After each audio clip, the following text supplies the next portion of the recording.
Ever wonder why your homemade dishes don't taste as good as the restaurant ones? Could it be something to do with flavor balancing? Flavor balancing is crucial in crafting a delicious meal. We'll unveil 7 tips to master this art for savory and sweet dishes, so stay tuned if you want to take your cooking skills to the next level. Now, let's dive into our top 7 savory and sweet flavor balancing tips. Firstly, it's crucial to understand the 5 basic tastes: sweet, sour, salty, bitter, and umami. These are the building blocks of flavor, and knowing how they interact can significantly elevate your cooking.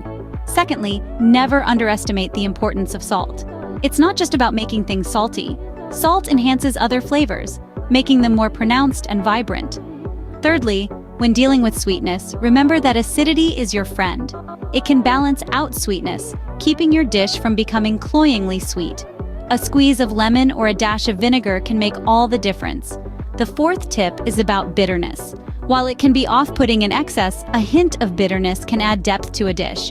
And if you've gone a bit overboard, sweetness can help counteract it. On to the 5th tip, never forget about umami, the savory taste.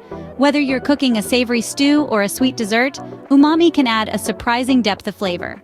Sixthly, don't be shy about experimenting with spices. They can add complexity and make your dishes truly unique. Finally, let's talk about fads. They can help balance out flavors, mellowing out harshness, and adding a rich, mouth-coating quality to your dishes. Remember, the key to flavor balancing is understanding these tips and experimenting to find what works best for you. And that's our take on the top 7 savory and sweet flavor balancing tips. We hope you'll experiment with these in your culinary adventures. Remember, taste is personal, so feel free to make these tips your own. If you found this video helpful, don't forget to hit the like button and subscribe to our channel for more cooking tips and tricks. Happy cooking!